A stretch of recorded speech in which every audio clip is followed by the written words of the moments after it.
Na Prever FM, você começa o dia bem informado. Agora 7h04, voltamos com o primeiro jornal na Prever FM e você pode interagir com a gente no nosso WhatsApp 3440-1009. Acompanhe a gente pelo site preverfm.com.br, pelas redes sociais, Facebook e também pelo YouTube. E é com satisfação que nós estamos recebendo aqui no estúdio o Dr. Gabriel Módulo, médico neurocirurgião.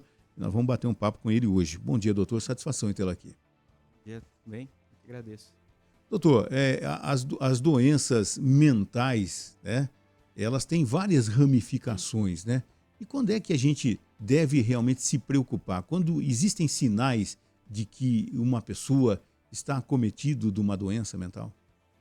Bom, depende um pouco de que grupo de doenças você está discutindo, tá? Existem vários tipos de doenças, né? Uhum. E a gente divide as doenças, né, do cérebro, entre as doenças que são tratadas pela psiquiatria e as que são tratadas pela neurologia, tá? Depende muito da idade, né? Tem as doenças da infância, as doenças do desenvolvimento cerebral, como o autismo, por exemplo. E tem as doenças que são o que mais acaba assustando a gente, que acaba sendo a doença mais comum do cérebro que a gente vê no dia a dia, que são as síndromes demenciais, né? Que é um grupo de doenças, e que o Alzheimer é mais comum, mas que a gente pode ter a doença de Parkinson, as demências frontotemporais, que, por exemplo, o Bruce Willis sofre, acabou ficando famosa por causa dele. Mas acho que a que mais chama a atenção da gente nesse sentido é a doença de Alzheimer, né? Quando a gente diz demência, né, a gente está dizendo de um grupo de doenças que tem um comprometimento das funções cognitivas, né, do comportamento, da memória, né, da nossa atenção, da nossa expressão de emoções, de planejamento, e que passam a atrapalhar, a gente tem comprometimento de pelo menos duas delas, que passam a atrapalhar a vida da gente. Tá? Então, quando ela passa a atrapalhar o dia a dia, é que a gente deve se preocupar quando a gente tem alguma dessas alterações. Isso tem mais a ver com a idade, quando você entra na fase de ser um idoso acima dos 60 anos, a incidência é maior. Existem sinais para os familiares, de repente os colegas de trabalho, que percebam alguma alteração que chegue, por exemplo, ao Alzheimer? Bom, a maior parte das doenças degenerativas ela é mais comum, né, após os 60 anos, com envelhecimento. Elas também são mais comuns nas pessoas que têm outras doenças, né, como hipertensão, diabetes, tabagismo. São tudo que a gente faz durante a vida que acelera o nosso envelhecimento, né, e piora a nossa saúde. Nesse sentido, aumenta a chance da gente ter alguma dessas doenças. O que chama atenção, né, no caso do esquecimento, e é muito comum no consultório, as pessoas chegarem, estou mais esquecido, tudo. Mas é quando ele está atrapalhando o dia a dia da gente, assim, nesse sentido, né? Ou quando tem alguma atividade que eu conseguia fazer e passo a não conseguir fazer mais. Uma mudança de comportamento importante, né? A pessoa foi a vida inteira de um jeito e agora alguns traços de personalidade tem a se identificar, né, com o envelhecimento. Isso são sinais que chamam atenção, tá? Eu sempre digo para tomar um pouco de cuidado com o esquecimento, porque a gente vive numa era que a gente é muito sobrecarregado com informação, né? Os estudos que mostram, né, as alterações crônicas do uso de celular e tela, né, no cérebro da gente, eles são muito próximos aos efeitos de adição de substâncias, né, lícitas do álcool, né, no nosso sistema de recompensa. A gente não tem mais tempo para o cérebro se regenerar, né, e descansar. Então, todo mundo chega em casa e é 10 horas da noite, tá usando o WhatsApp, é muito legal, porque é rápido trabalhar, né, mas o tempo todo, né, ligado. E isso sobrecarrega muito, isso altera, né, o fato como a gente quer tudo na hora, nos tornou ansiosos. Isso compromete o nosso sistema de atenção. Então, hoje, se a gente fizer um teste de memória em 90, fazendo um número, um efeito retórico, né? Mas talvez 95% das pessoas vai ter alguma queixa de esquecimento. Verdade. Tá? E a grande maioria das vezes está muito relacionado com o modo como a gente vive hoje, né? Que a vida da gente está muito desregulada, né? Nesse sentido. Mas, principalmente para a doença de Alzheimer, a alteração mais clássica, né, ou mais característica é sim o esquecimento inicialmente é que a gente chama de memória anterógrada, que é a memória recente, né, que está num sistema específico, principalmente os lobos temporais, e a memória mais antiga ela fica mais preservada mais tempo na doença. É uma coisa impressionante, né? E o que o doutor Gabriel acabou de falar é uma realidade, né? Por exemplo, aqui na redação, quando a gente termina o jornal, a gente vai para a redação, discutir a pauta do dia seguinte e tudo mais, e ao longo do dia a gente não para. E eu tenho o costume de printar as notícias, né? E tira foto da televisão. Tira às vezes foto da TV. E é uma coisa interessante isso, porque são muitas informações. A gente trabalha com a informação, né? De checar realmente se aquela informação é verídica e tudo mais. Agora você imagina, como o doutor falou, você tem o celular, né? As pessoas vão dormir com o celular, acordam com o celular e o leque de informações é muito grande. E de repente, você não viu? Foram tantas informações, de repente uma sobressai a outra, né, doutor? É muito difícil lidar, né? A gente, na verdade, muito dos problemas que a gente tem hoje de viver em sociedade é que o nosso cérebro foi moldado na evolução ao longo de milhares de anos para uma situação, né? E os mecanismos de lidar com o estresse que a gente tem são os mesmos que a gente lidava com predadores, com estresse, né? No ambiente que não é o que a gente tem poucos milhares de anos, né? De civilização. Então a gente não tem um arsenal, né? Específico para lidar com as situações que a gente vive hoje. De sobrecarga, de privação de sono, de multiplicidade de informações. E a gente sofre com isso, né? E é muito curioso, né? Que o que a neurociência tem mostrado pra gente é que algumas coisas de sabedorias antigas, né? Elas têm verdade comprovada por neurociência, né? Por exemplo, para as doenças, para as demências, para a doença de Alzheimer, né? O que tem evidência de prevenir, né, ou de retardar o quadro, no caso de predisposição genética, é atividade física. Tem alguns estudos mostrando que propósito de vida, né, e estar envolvido em alguma atividade que te mantenha empenhado nela, diminui. Tem algumas coisas muito interessantes relacionadas a atividades em comunidade, né? Então, alguns estudos mostrando que um grupo de atividades que as pessoas façam em grupo, ao ar livre, e que envolva exercício físico e uma dieta. Existem várias, né? Mas, por exemplo, dieta do Mediterrâneo, por exemplo, foi a medida mais eficaz, inclusive, que qualquer medida medicamentosa para prevenir, por exemplo, essas síndromes demenciais, principalmente a doença de Alzheimer, a demência vascular, que está relacionado com hipertensão, diabetes, né, AVCs prévios. E relacionado ao estresse e à capacidade da gente prestar atenção, tem algumas coisas muito interessantes que, embora alguns estudos com meditação e essas técnicas antigas, né, os primeiros têm metodologia um pouco discutível, tem muito estudo recente mostrando as alterações que isso causa, inclusive de redes neurais e do tamanho do cérebro, né? Principalmente no nosso lóbulo pré-frontal, que é responsável por planejamento, tudo. E mostrando como isso realmente ajuda a gente a lidar melhor com as coisas do dia a dia, a melhorar a atenção, selecionar melhor as informações, né? Então a gente fica muito procurando hoje tratamentos, pílulas, né, remédios mágicos. E, na verdade, o que tem acontecido com a gente é que a gente precisa regular a vida da gente, né? De espiritual, de atividade física, de atividade familiar, em comunidade. Né? De repente o remédio está dentro de você, né? É isso que eu ia falar. Essa questão de atividade física nós mencionamos ontem com o Dr. Rodrigo Gibim, inclusive, né? E a minha pergunta é mais ou menos em relação a isso. A gente, como o Márcio falou, o nosso cérebro é bombardeado de informação 24 horas por dia, basicamente. Porque mesmo quando a gente está dormindo, o celular às vezes está ali tocando, muita gente não tira, né, da internet e tudo mais, está ali recebendo informações ainda. E de alguma forma isso talvez incomode até nosso sono. Mas todo o nosso cérebro estaria preparado para todo esse fluxo de informações, digamos assim. E o fato da gente, na maioria de nós pelo menos, não praticar um exercício ao ar livre é um prejudicial para gerar um problema neurológico, por exemplo? De certa maneira, com certeza, né? Tem algumas situações que todo mundo já passou aqui em algum momento, né? Então, todo mundo que trabalha com outras pessoas ou com alguma coisa que você precisa entregar um projeto, ou você precisa tá planejando um evento, ou, por exemplo, ter que atender um paciente, um cliente, e aí você chegou em casa, jantou, tá na meia luz, aquele momento que você está relaxado, né? Que você está descansando, fazendo alguma coisa para...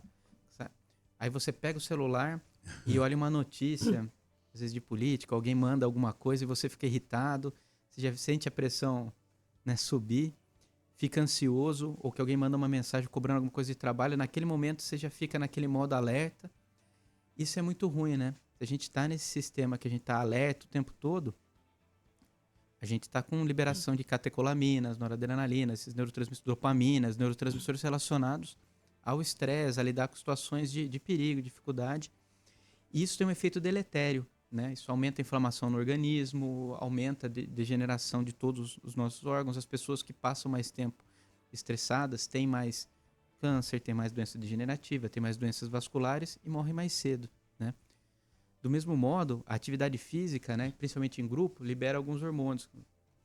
Viver com as pessoas libera ocitocina, libera as endorfinas, que são aqueles hormônios que é o que dá o bem-estar, né, da atividade física, que diminui dor, né? Então, os pacientes com dor crônica que fazem atividade física, que estão com outras pessoas, né, libera serotonina. Então, na verdade, é um jeito natural, né, de hackear o cérebro, né? Seria se expor, né? Tem um motivo de que países muito desenvolvidos, né, como os países nórdicos, e tem pouco sol, e qualidade de vida excelente, mas tem taxa de suicídio muito maior do que a nossa, né? Então a gente dá muito pouco valor para algumas coisas que a gente conseguiria mudar no dia a dia, né?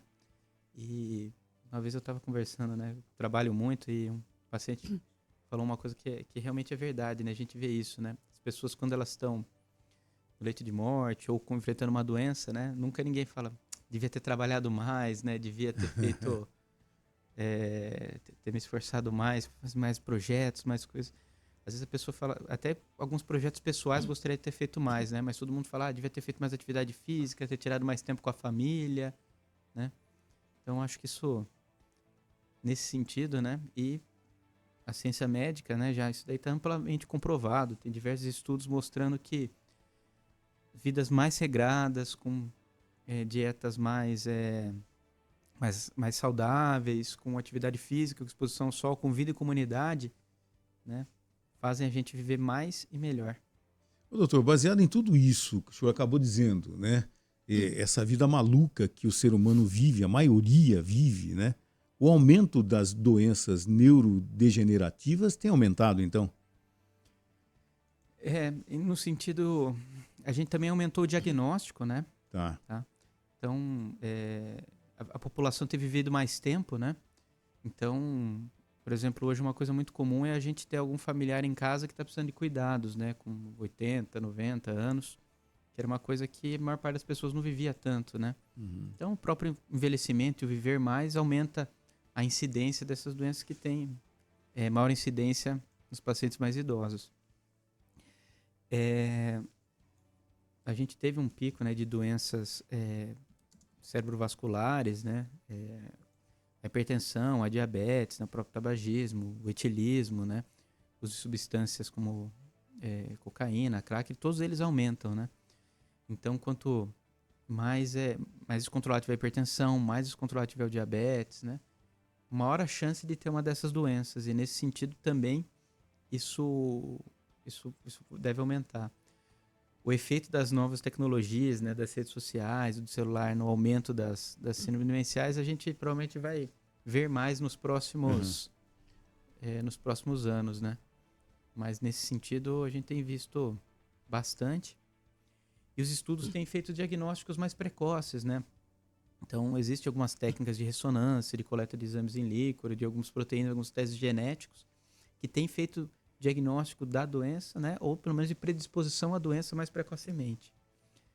A grande discussão desses métodos é se a gente não tem ainda grandes terapias que impeçam a evolução do quadro de forma bem definida, se eles devem ser feitos ou não na rotina, né?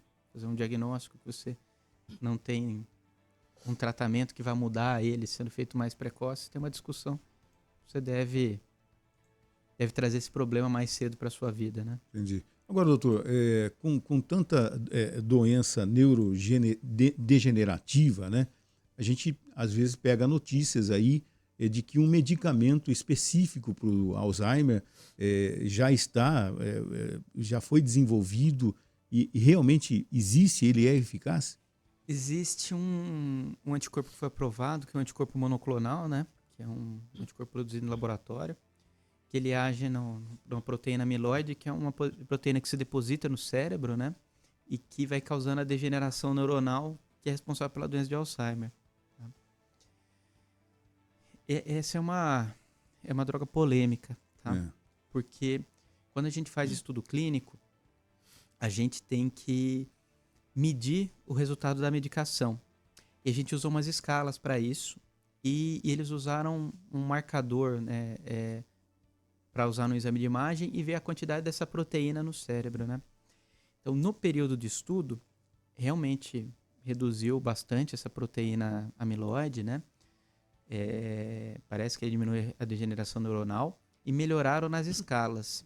Mas a melhora clínica do paciente, ou aquela melhora funcional que a gente percebe no dia a dia, essa não ocorreu de forma significativa. Entendi. Tá? A medicação ela é cara porque ela é uma medicação. A produção de anticorpos, né, é uma coisa muito cara de se fazer.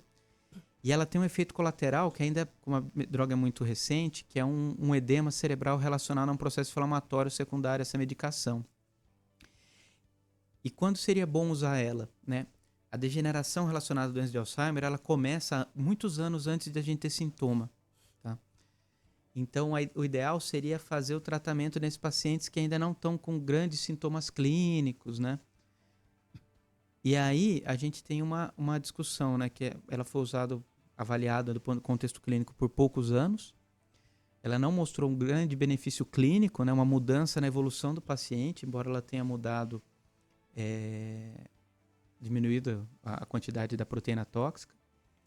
E você vai dar num paciente assintomático que pode ter um efeito colateral grave, né? Então, a medicação cara, com efeito ainda em avaliação, num país que nem o nosso, que a gente tem que distribuir da forma mais eficiente os recursos, né? Uhum. Acho que ele ainda está um pouco... Eu acho que ainda é um pouco cedo para ele ser indicado de forma rotineira, né? O que acontece é que, assim, né? Ele tem um grande lobby, né? Da medicação. Acho que é uma coisa muito promissora. Eu acho que nos próximos anos a gente deve... Né, esse que foi aprovado agora no FDA, acho que estava para ser avaliado ou foi aprovado na Anvisa, não sei exatamente que passo que ele está. Ele é muito promissor, ele é muito interessante, é um conceito muito, muito interessante, muito diferente das medicações que a gente tem hoje, que são medicações sintomáticas, que elas não atrasam um pouco a evolução da doença, mas não mudam muito a evolução. Acho que é um passo muito interessante, se a gente conseguir tratar isso antes do paciente estar grave, é muito interessante. Mas eu acho que eu vou fazer coro ao professor Nitrini, que é um médico super condecorado aqui, do professor da USP, né, que foi entrevistado relacionado a esse anticorpo, né, falando que é muito promissor, essas tecnologias acho que vão mudar como a gente enxerga a doença. Acho que daqui a uns anos a gente vai ser uma doença como outras que a gente, né, como foi a sífilis antigamente, depois do tratamento com antibióticos mudou a evolução, né? Mas eu acho que ainda do ponto de vista clínico, né, para a gente usar, ainda não vai ser essa mudança que a gente espera. Tá? Ela já está no mercado ou está em fase de experiência, ainda de estudo? Eu sei que aqui no Brasil eu conversei com alguns colegas que importaram a medicação. Tá? Entendi. Então, assim, ela já está disponível no mercado, eu sei que tem para importação, mas ela ainda chega num custo exorbitante, Altíssimo, né? assim, né? Ainda com o dólar alto, né? Então, eu não sei o quanto que do ponto de vista de farmacoeconomia, quanto a gente realmente teria, ou seria interessante, né, a gente a gente usar ela no momento. Embora eu acho que, se não acho que é donanemab, se não me engano, alguma coisa nesse sentido, o anticorpo. Mas se não no momento, mas nos próximos anos, provavelmente, a gente, se não ela, outras medicações nesse sentido. O que eu acho do estudo, né, que é o Trailblazer Trial, foi o estudo que foi publicado com ela, é que ele ainda não respondeu todas as perguntas que a gente precisa para indicar ela de forma sistemática. Entendi. Tá?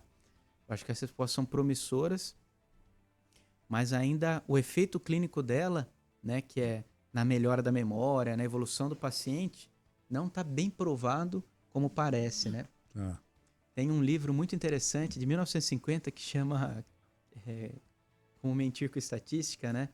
Que não quer, que assim, sempre os estudos, né, para trazer um impacto, às vezes eles falam houve uma melhora de 30% no desempenho dos pacientes, mas às vezes é no teste específico, né, na escala que foi medida.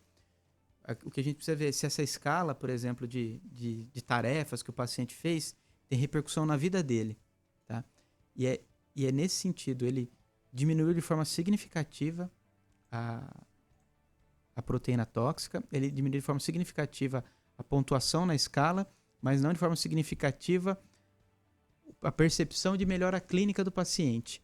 Então é aquela coisa, por exemplo, o paciente hipotético que usaria, por exemplo, ele melhora muito no teste que o médico faz, mas em casa você fala assim, parece que não mudou tanto. quer dizer, no dia a dia continua o mesmo problema. Continua ainda a mesma coisa, ele não mudou nesse sentido.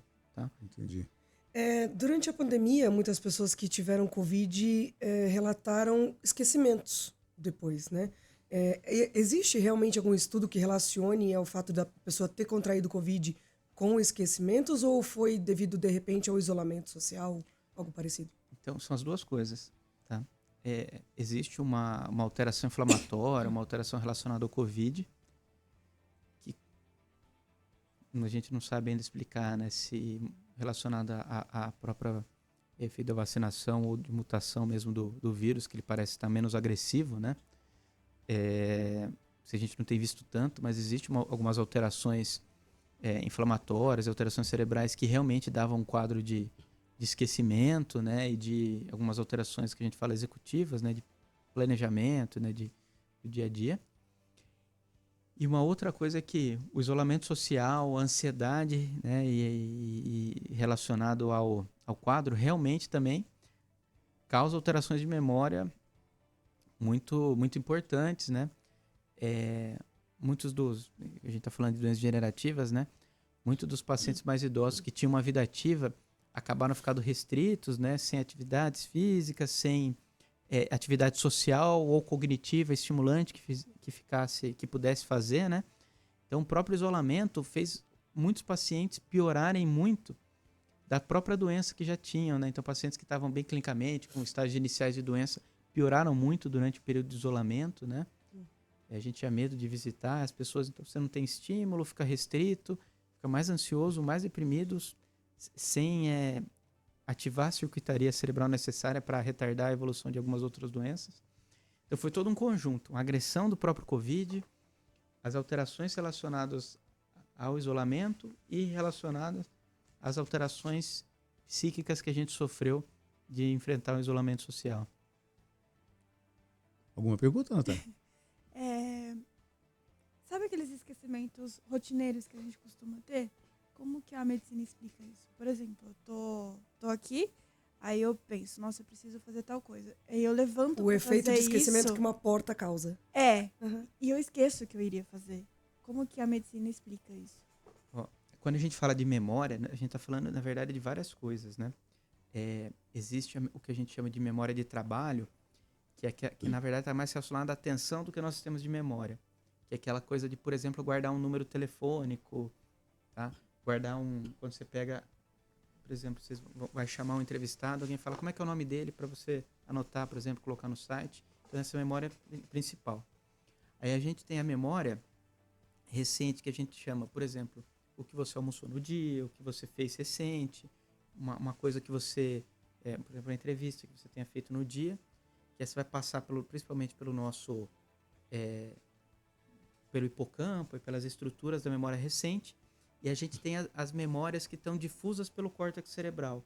Quem a gente é, o que a gente faz, coisas que a gente aprendeu durante a vida, tá?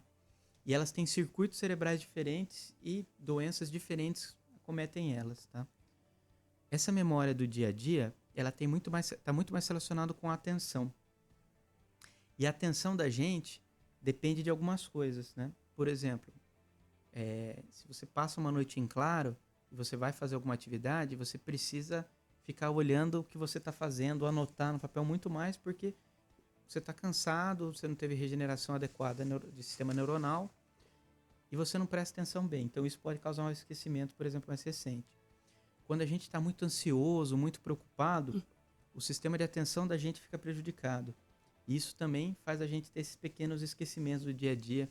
Eu sempre dou um exemplo que é que todo mundo já passou, que você vai fazer, por exemplo, uma prova, passou a noite toda estudando, você está muito ansioso, preocupado, até com cólica, de tanta ansiedade, faz a prova, não lembra, você sai do negócio, aquela hora que você dá uma relaxada, você lembra a página onde estava escrito aquilo que você não lembrou, né? Então, às vezes, não é que sua memória não está adequada, mas o seu sistema de atenção, às vezes, ele não está bem focado. E a outra coisa é a sobrecarga de informações, de coisas que a gente está fazendo, né? Então, a gente faz muita coisa, às vezes, no automático e está fazendo duas coisas ao mesmo tempo. Então, às vezes, você está mexendo no celular, respondendo uma pessoa, enquanto você está fazendo um texto, aí você pega o celular para fazer alguma coisa, alguém te fala alguma coisa, você está voltando e esqueci o que estava fazendo. Então, a maior parte dessas memórias, desses pequenos esquecimentos que a gente tem, ele está relacionado a esse sistema de atenção da gente, né? De pequenas informações que a gente precisa para uso imediato, que não necessariamente a gente vai precisar guardar. Né? Então, que eu vou pegar alguma coisa em algum ambiente, que eu vou anotar um número, um telefone, um nome, alguma coisa que eu vou anotar e não vou usar mais. E não significa necessariamente que a gente tem doença do nosso sistema de memória. Tá? Então, às vezes, as pessoas muito assim, jovens chegam para mim, a pessoa está trabalhando um monte, não dorme mais de um mês e chega, minha memória está ruim. A grande maioria das vezes está relacionada a isso. Tá? Não necessariamente as doenças degenerativas ou as doenças do nosso sistema de memória propriamente dito. Bom. O doutor usou só um exemplo da prova e tudo mais. Tem uma dúvida, acho que deve ser de muitas pessoas. O cérebro aprende melhor sob pressão ou relaxado? Porque existe, né, essa coisa de sob pressão eu aprendo muito melhor, eu absorvo informações muito melhor. Existe isso? De certo modo, assim, tem as duas coisas, né? Então, se você... O nosso sistema de alerta, né, na verdade, ou de atenção, ele foi desenvolvido, de novo, não no ambiente que a gente está hoje, né? Por exemplo, você usar numa sala de aula, ele não foi evoluído, na evolução ele não veio para isso. Para que ele existiu, né? Então, você estava no meio da floresta, você aprende que quando você vê um certo tipo de pegada, um certo tipo de marca na árvore, um certo tipo de barulho, pode ter um predador ou podia ter uma presa, e você entrava no sistema de alerta, isso permitia que você percebesse melhor o ambiente, tá? E permitia que você aprendesse padrões e que aquilo ficasse para você, que isso é importante. É lógico que quando você está em face ao predador, não vai vir mais nada na sua cabeça, você vai querer fugir, né? E com situações do dia a dia, de certo modo, é mais ou menos a mesma situação. Então, quando você tem um objetivo claro e uma atenção de preciso fazer isso para aquele tempo, você está com uma atenção mais focada, o seu sistema, a circuitaria cerebral, ela funciona de um jeito que você consegue focar melhor naquilo que você está fazendo. Então, a gente consegue geralmente estudar mais próximo ao que a gente tem que fazer, porque a gente consegue sentar e focar para aquilo. Porém, se a gente está muito ansioso, muito preocupado, né, não consegue, daquele que a gente não consegue concentrar, isso pode também prejudicar, porque às vezes a preocupação, por exemplo, com uma prova, ou com um trabalho, ou com uma atividade que a gente tem que fazer, fica tão grande que a gente fica preocupado naquilo e não consegue focar na preparação, e aí pode atrapalhar. Tá? Entendi. Doutor, o Parkinson é a segunda principal doença neurodegenerativa, né? O que diferencia o Parkinson do Alzheimer? Eles são doenças de sistemas diferentes, né?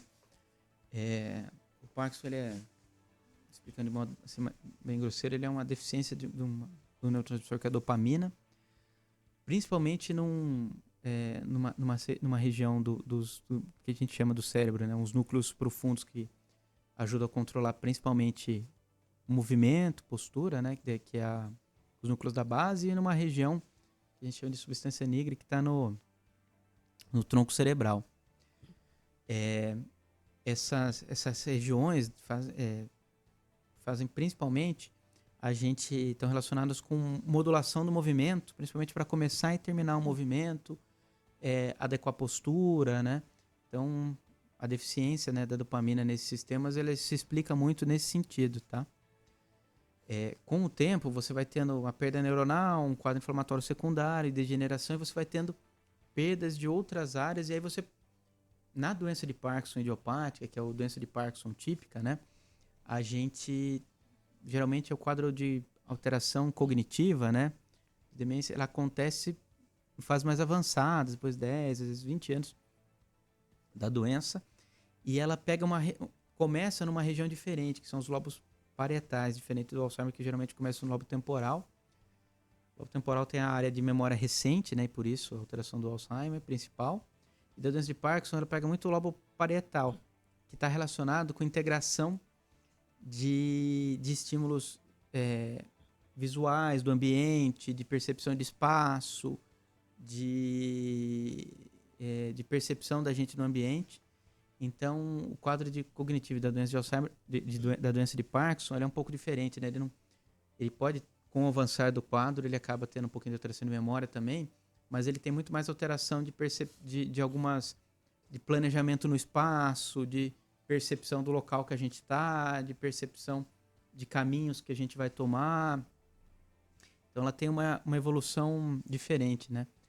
Muitas vezes nem sempre a gente tem um exame, né, ou alteração, por exemplo, de uma ressonância, uma tomografia, ela não vai mostrar uma alteração típica de uma doença, por exemplo, do Alzheimer ou da doença de Parkinson. Então, às vezes o que a gente usa para fazer o diagnóstico, né, de quando a gente tem uma alteração cognitiva, a gente tenta estudar, ver os sistemas que estão doentes, né? Então a gente faz testes de memória, testes de atenção, testes de planejamento executivo, de percepção de palavras, de avaliação de linguagem. E algumas doenças, elas começam geralmente pela circuitaria da memória, algumas pelas alterações de comportamento, de planejamento, de interpretação de linguagem, algumas de percepção espacial, de interpretação de figuras. Então, tanto que os testes, né, que mais sensíveis para avaliar, né, nem sempre são os testes de imagem, né? Muitas vezes o teste que a gente usa é a avaliação cognitiva, e existe um profissional que é o neuropsicólogo, que é focado em fazer uma bateria de exames. Então, tem testes, ele avalia o paciente em alguns dias de sequência, e ele faz o teste para avaliar memória, para avaliar função executiva, né, para avaliar planejamento, para avaliar a interpretação de linguagem.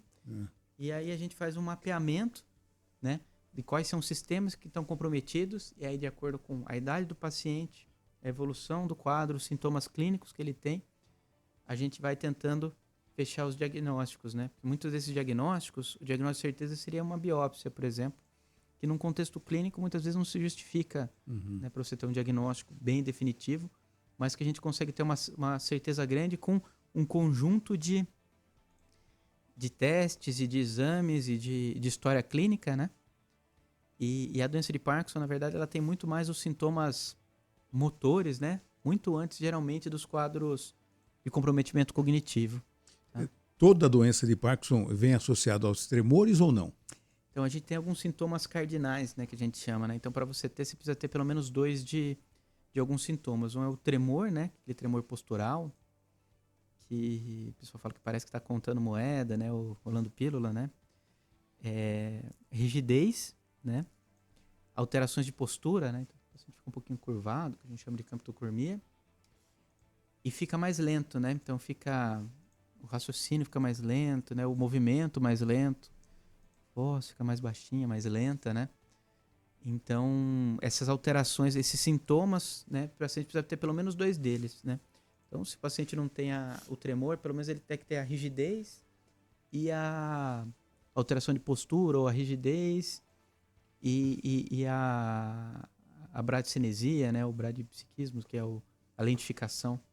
Doutor, se de repente o avô teve o Alzheimer, o Parkinson, o pai teve a sequência que realmente o filho, a filha tenham também?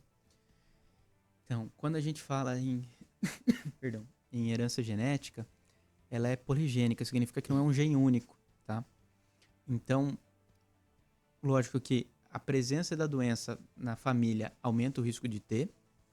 Não significa que se alguém teve, com certeza você vai ter. Quanto mais precoce alguém teve a doença, né? Por exemplo, teve com 50 anos, né? Ou 60 anos, a chance de ter ela é maior, porque geralmente quem tem as formas mais precoces estão relacionados a alguns genes específicos. Né? No caso do Alzheimer, tem um gene relacionado à proteína que é a ApoE, que aumenta a chance de você ter, né? Mas nem sempre a gente faz esses testes em todo mundo, ou todo mundo tem esses genes que vão definir uma certeza maior, né? E caso você tenha uma herança genética, de novo, né? Por exemplo, você teve um avô que teve com 70 anos. E pode ser que você tenha alguma manifestação da doença. Se você teve uma vida mais saudável, faz mais atividade física, tem mais vida em comunidade, uma vida espiritual mais diferente do que o seu avô teve, né? Você vai ter, às vezes você vai ter a manifestação com 90 anos. Entendi. Então, nesse sentido, existe, né, um risco maior. E as pessoas que têm deveriam ter a vida mais saudável, mais regrada nesse sentido, tá? Eu sempre, assim, as pessoas me perguntam muito assim, né? Tipo, eu tenho um familiar que teve, né? Por exemplo, minha avó teve sintomas, né, em fases mais avançadas do quadro. Piorou muito por causa da pandemia, né? Ela sempre foi muito independente. Quando ela ficou sozinha, ela teve uma decaída muito grande. Falei assim, eu devo fazer esses testes para São Paulo, ou ir num laboratório específico, colher um líquor para ver se tem essas proteínas, fazer o Alzheimer, fazer uma dessas técnicas de ressonância em pesquisa, para ver se eu tenho predisposição, um teste genético. Minha opinião pessoal é que não, tá? Eu, por exemplo, não vou fazer no contexto atual do quadro que a gente tem. Entendi. Por quê? Essa medicação, por exemplo, que a gente comentou, ela entraria nesse sentido, mas ela ainda não está bem provada nesse sentido. Tá. Então, se a gente não tem uma medicação que vai mudar a evolução da doença, você vai ter não é um diagnóstico, uma sentença, né? Vou ter, você não sabe quando, não sabe com que gravidade. Você passa a viver em função da doença. E as doenças da gente, elas são uma coisa da vida, mas não pode ser nunca o determinante, né? Desde que, claro, né, que não sejam doenças que impeçam realmente a gente de viver, mas possibilidade de ter uma doença não pode, né, necessariamente ser uma coisa mais importante da vida da gente. Se nesse sentido ter o diagnóstico não vai mudar o que eu vou fazer, né? E o que eu posso fazer para mudar é fazer atividade física, é rever minha dieta, é avaliar minha relação com o trabalho, com a família, com a comunidade. Eu acho que pelo menos para a grande maioria das pessoas ela não faz sentido, né? Aquele ator, né, que fez o Thor, né, saiu na mídia por causa disso, né? Eu não sei exatamente qual foi o teste que ele fez, mas ele fez algum desses testes e viu que ele tem uma predisposição maior. E aí ele parou a vida um ano para fazer um ano sabático, ficar com a família. Às vezes as pessoas falam nesse sentido, né? Então, se você tem essa possibilidade, né, e você quer fazer esse diagnóstico, né, eu acho que até pode ser interessante.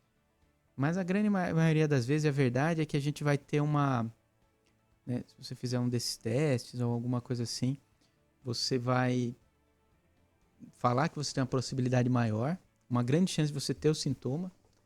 Pode ser que isso aconteça daqui 20 ou 30 anos e você vai começar a tomar decisões, às vezes, baseadas numa coisa que talvez não vai chegar a atrapalhar a sua vida de verdade, né? Então, se você tem uma predisposição maior, o que assim, eu recomendaria é, tenho medo de alguma coisa acontecer comigo.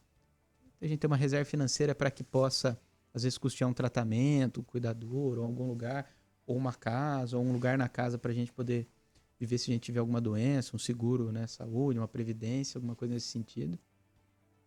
E, de novo, se a gente tem esse medo, fazer as coisas que realmente mudam a evolução do quadro, tá?